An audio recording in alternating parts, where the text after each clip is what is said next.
गौतम बुद्ध का जन्म 483 ईस्वी पूर्व हुआ था। बचपन में नगर भ्रमण के दौरान जब उन्हें बचपन, जवानी व मृत्यु का अटल सत्य पता चला, तो उनका मन घर में नहीं लगा और वह जंगलों में निर्वाण प्राप्ति के लिए इधर-उधर घूमने लग गए। इसी प्रकार घूमते-घूमते वह एक गांव में पहुंचे। वहां लोग उनकी चमक देखकर बहुत ज़्यादा प्रभावित हुए और लोग उन्हें कोई महात्मा समझकर उनके दर्शन के लिए आने लगे। लोग रोज आते और उनके विचार सुन के चले जाते। एक दिन भगवान बुद्ध बोले, आप सब चेहरे से काफ़ी चिंतित लग रहे हैं। आप अपनी समस्या मुझे बता सकते हैं, शायद मैं समाधान कर सकूं। तब कुछ लोगों ने हिम्मत करके उन्हें उंगलीमाल नामक डाकू की सारी बात बताई और कहा, प्रभु वह जिसकी हत्या करता है उसकी एक उंगली काटकर अपने गले में माला पहन लेता है। भगवान बुद्ध बोले, आप सब अभी यहाँ से चले जाएं और मैं जल्द ही आपकी समस्या का समाधान करके आपसे मिलता हूँ। लेकिन मैं जंगल में कुछ समय रुकूंगा और मैं अकेला जाऊंगा। इतना कहते हुए भगवान उस जंगल की ओर अकेले ही निकल पड़े।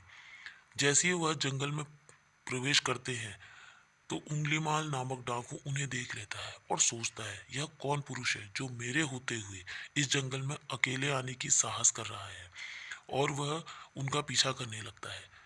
जैसे थोड़ा आगे जाने के बाद वह आवाज लगाता है कि हे पुरुष, रुक जा। तुम कौन हो और इस जंगल में कैसे आए?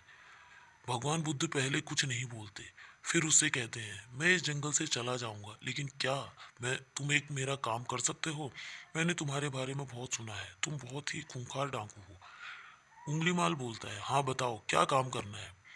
गौतम बुद्ध बोलते हैं, तुम एक काम करो, दूर किसी भी पेड़ से कुछ पत्तियां और टहनियां तोड़ के मेरे पास लेके आओ। उंगलीमाल कहता है, ठीक है।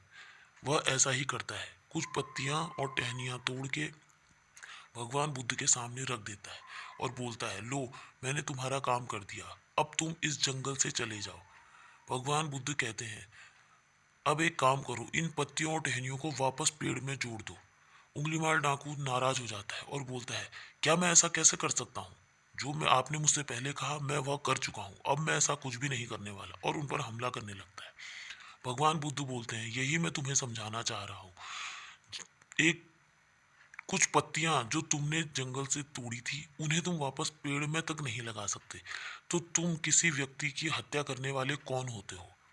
जब तुम किसी को जीवन नहीं दे सकते तो उसकी मृत्यु का कारण तुम क्यों बनते हो?